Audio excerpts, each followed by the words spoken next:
up, y'all? So outlets are reporting there's a Game of Thrones movie in development. We don't have many details on this project, but in this video, we're gonna play the guessing game and I'll tell you what I think this movie should be. But what do y'all think the Game of Thrones movie should be based on? Leave your comments below. All right, so let's first recap everything that we've received from the Game of Thrones universe so far. We have House of the Dragon, The Hedge Knight, and Game of Thrones. So, of course, I've seen a lot of people say, we want to see the story of the Mad King or Robert's Rebellion. Some have said, we would like to see an origin story on the White Walkers. We want to see how all this started.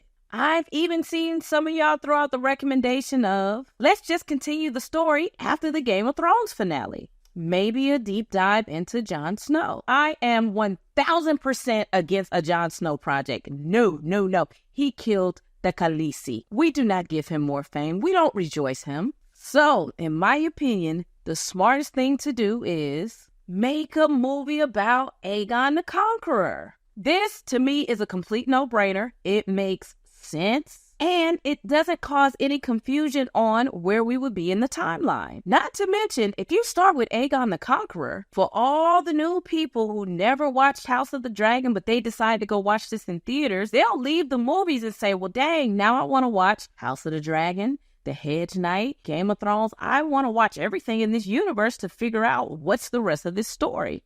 Then you push people to go subscribe to HBO. It makes sense to just start in the beginning. Now, I know some of y'all gonna say, well, that's really not the beginning. The beginning is in Old Valyria. And hey, I'm not against a project about Old Valyria if they can make it good, if they can make it make sense. But honestly, I don't know if the budget will work, because when you go back to Old Valyria, you're gonna be dealing with a lot of dragons and you're gonna be dealing with magic. But we would get to see like the origins of the Targaryens. We'll get to see some of the Valerians. We'll get to see why those two families decide to pack it up and leave and go to Westeros. So, hey, that might be a good idea. But I think the money is on Aegon the Conqueror. Now, there is 2 more options that I'm kind of leaning towards. Dunk and Egg only has 3 books completed by George R.R. Martin. I would not be against a movie about continuing Dunk and Egg's story.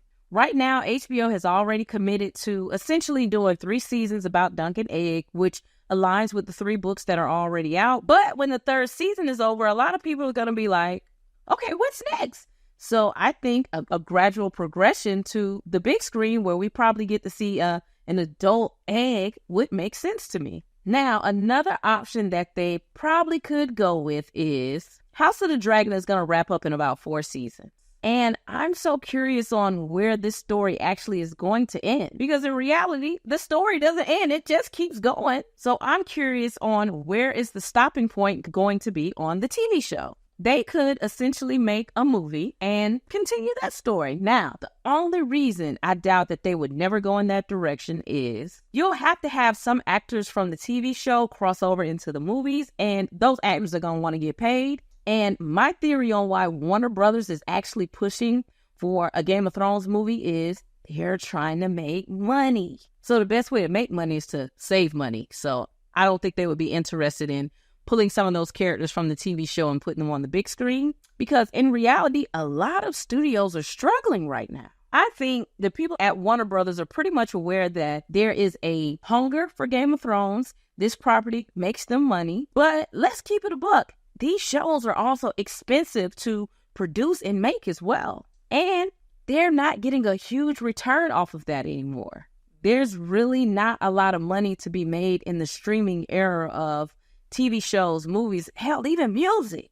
So if I'm sitting in the boardroom, I'm saying, y'all, we got to keep making these Game of Thrones properties. But this is expensive. We can make a movie, have a budget for about $150 million. And if we make anywhere near $1 billion on that one movie, we can take the profits from that movie and then filter it back into our TV shows. Now, if HBO decides to go to Comic-Con in 2026 and they say the next Game of Thrones project is going to be House of the Dragon, Aegon's Conquest, coming to theaters in 2028, I'm telling y'all right now, that movie is going to make $1 billion.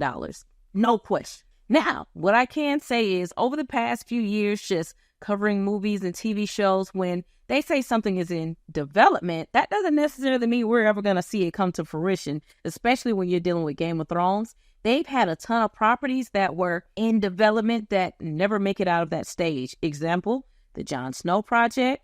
They also had a Blood Moon project that they spent, I heard, like anywhere from $5 to $20 million on one episode. They looked at it and said, nah, we're not going to do this, and just tossed it and threw it away. So HBO has a habit of putting things into development that just never come alive. So it's a possibility that this report is just ideas that are being tossed around at Warner Brothers. They're thinking of ways of how to build this universe out and make it more vast. But it doesn't necessarily mean that we may actually see a movie one day. This may never, ever happen. But if they did decide to make a movie, what property would you like to see on the big screen? Leave your comments below. Thanks for hanging out with me. Peace.